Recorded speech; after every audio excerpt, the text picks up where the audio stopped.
오늘 본문 말씀은 성령의 감동으로 모세가 기록한 신명기 말씀입니다.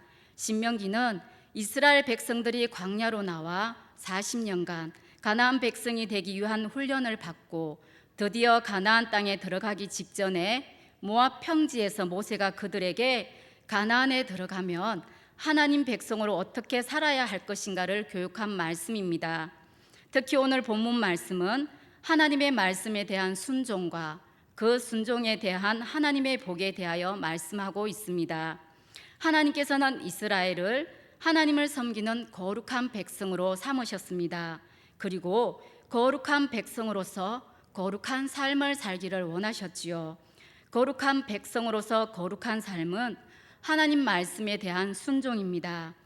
오늘날에 하나님께서는 저와 여러분을 하나님의 거룩한 백성, 성도로 부르셨습니다. 그리고 성도가 나아갈 길에 대하여 말씀하십니다. 그것은 바로 말씀에 대한 순종입니다.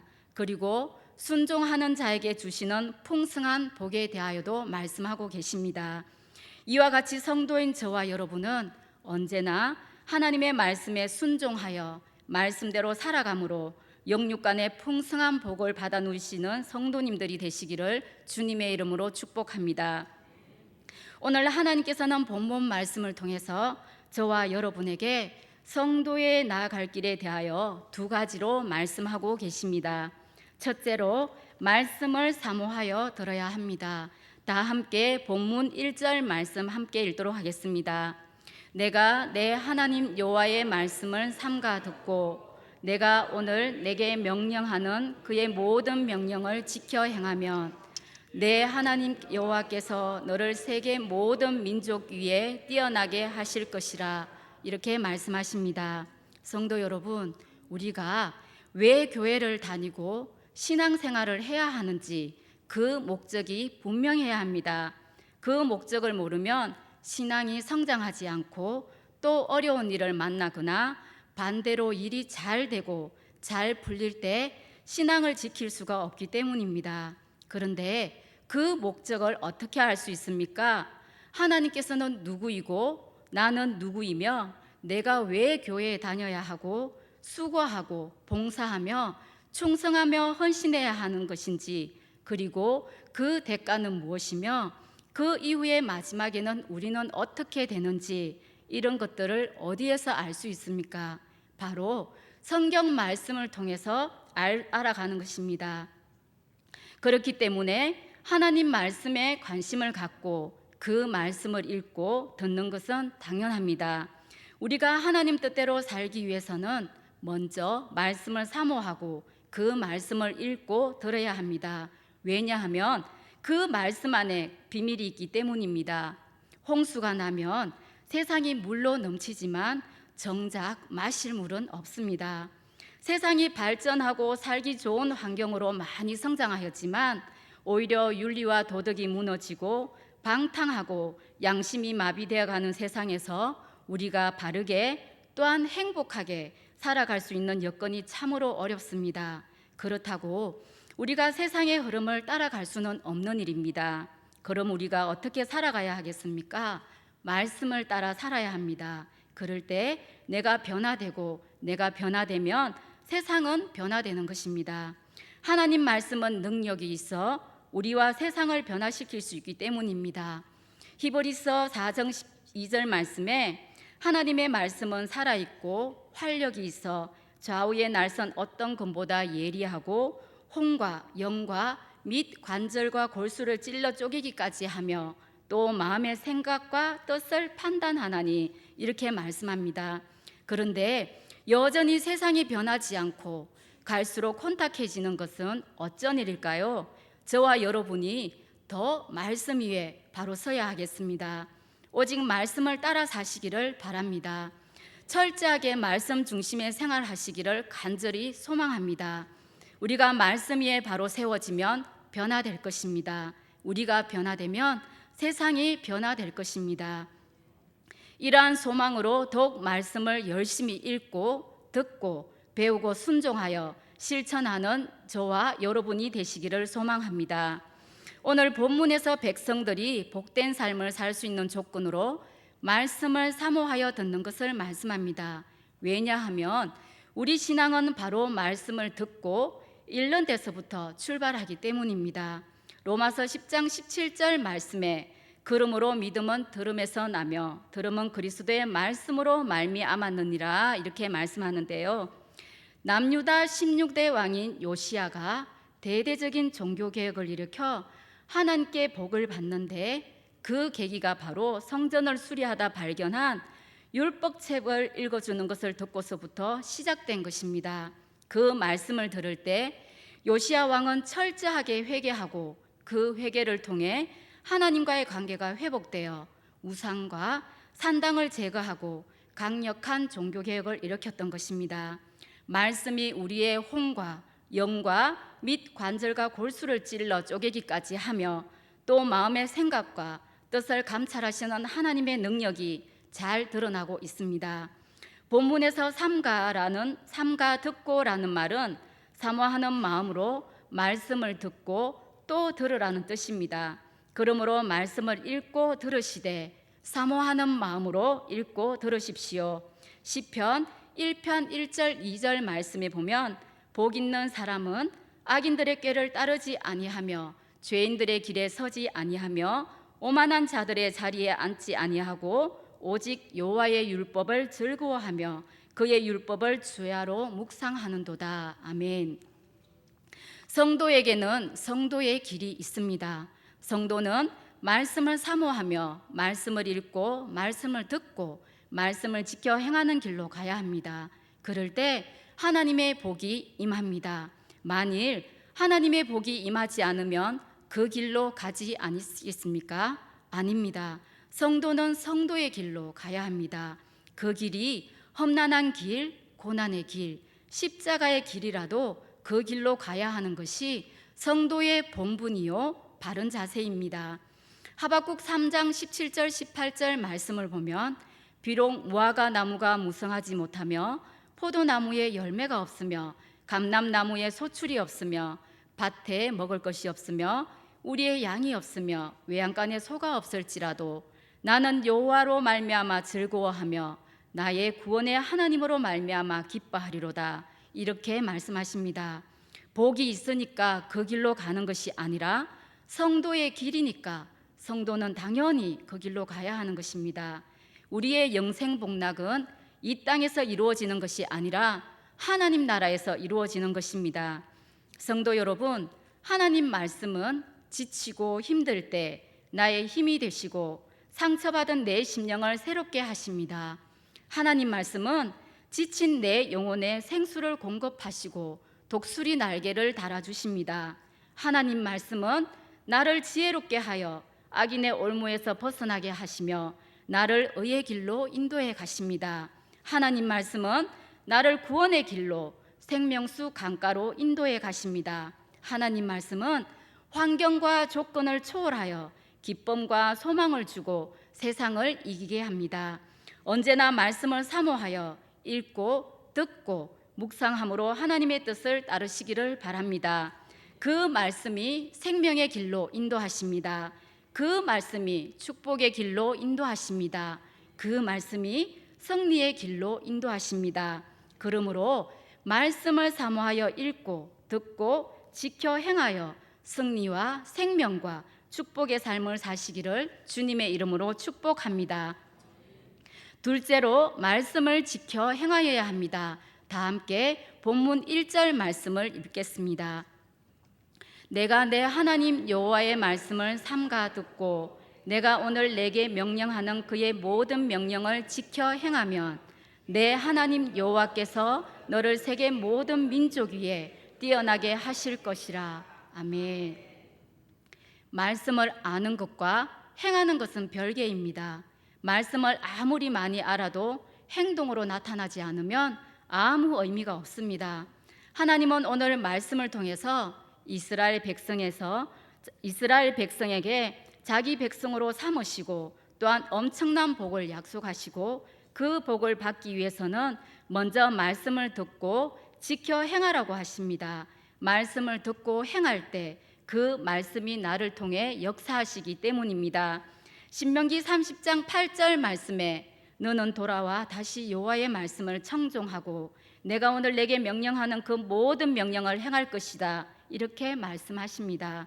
구약에는 하나님께서 백성들에게 할 말이 있을 때는 주로 선지자를 통해서 말씀하셨지만 지금은 기록된 말씀을 통하여 우리에게 직접 말씀하고 계십니다.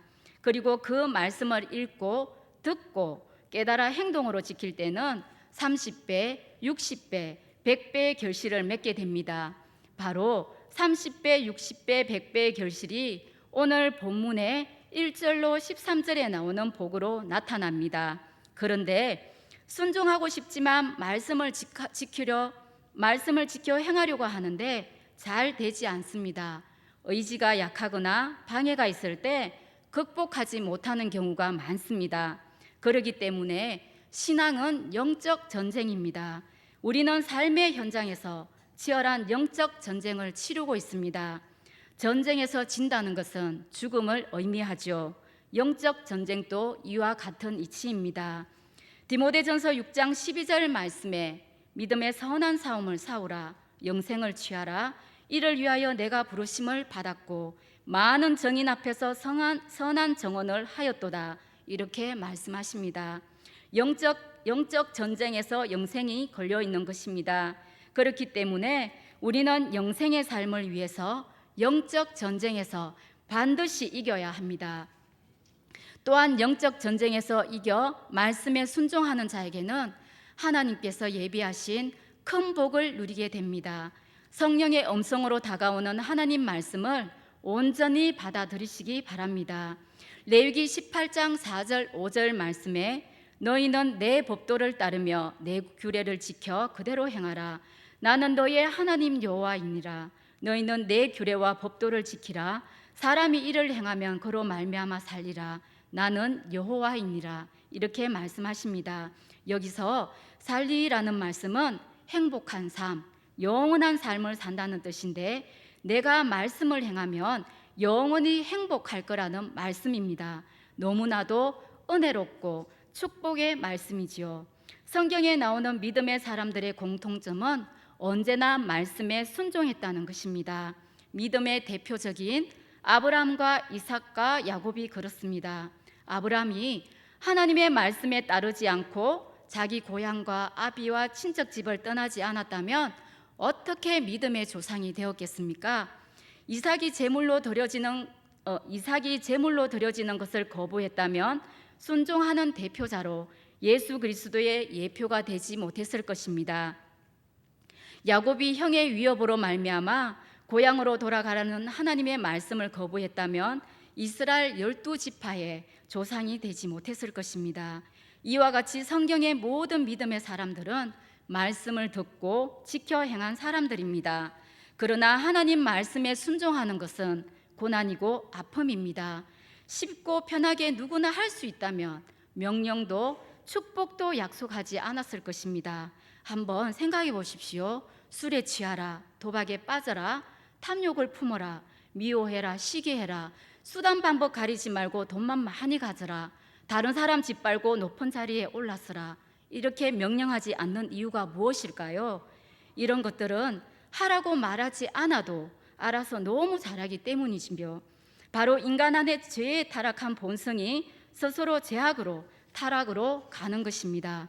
그러나 하나님의 말씀은 이런 우리의 본성을 거슬러도 이 땅의 법칙을 따르지 않기 때문에 그것을 거스려 행하는 것이 고난이고 고통입니다. 그래서 안 하려고 하는 것입니다. 그래서 순종하는 사람들은 말씀대로 순종할 때 다가오는 고난과 고통 앞에서 때려놓은 낙심하고 절망하여 풀리지 않는 문제와 상처 때문에 하나님께 절규하고 기도하기도 했습니다. 저들은 언제나 순종을 택했고 그 결과 하나님이 저들과 함께 해주셨습니다. 오늘날도 같습니다. 하나님께서 우리에게 주시는 말씀을 지켜 행하려고 하면 너무나도 힘들고 어려울 때도 있습니다. 그래도 적각 행하셔야 합니다. 왜냐하면 행하지 않는 만큼 내게 아픔이 되기 때문입니다. 사도행전 26장 14절 말씀에 우리가 다 땅에 엎드러짐에 내가 소리를 들으니 히브리 말로 사울아 사울아 내가 어찌하여 나를 박해하느냐 가시채를 뒷발질하기가 내게 고생이니라 이렇게 말씀하십니다. 가시채를 뒷발질한다는 말은 말이 마차를 끌기 싫어서 반응하느라 뒤로 발길을 할 때 뒤에 있는 가시채에 찔려 반항할수록 아픔이 더 가중해질 뿐이라는 말씀입니다.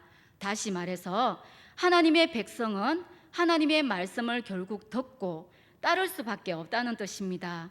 이왕 해야 할 일이라면 하나님께서 기뻐하시도록 감동하시도록 순종하여 바로 하는 것이 좋지 않겠습니까? 본문에서도 명령을 지키지 않으면 얼마든지 강제로 할 수 있지만 그렇게 하지 않으십니다. 하나님은 우리를 너무나도 사랑하시고 그래서 하나님의 형상으로 창조하셨고 하나님의 생명을 주셔서 하나님과 교제하기를 원하십니다. 하나님의 생명을 주셔서 그리고 자발적으로 주님을 섬기며 자발적으로 사랑하고 자발적으로 행하고 순종하는 사람을 하나님은 원하고 계십니다. 이런 사람에게 13절까지의 엄청난 복을 허락하셨지만 사실 그런 복보다는 하나님의 자녀로 주님과 더불어 함께 살면 그것이 진정한 복입니다. 당장 눈앞에 보이는 복도 좋지만 더 중요한 것은 하나님의 온전한 자녀가 되는 것입니다. 허탄한 것에 마음 두지 마시고 만물의 주인 되시는 하나님의 자녀가 되시기를 바랍니다. 그러면 그 외 모든 것이 여러분들의 소유가 될 것입니다.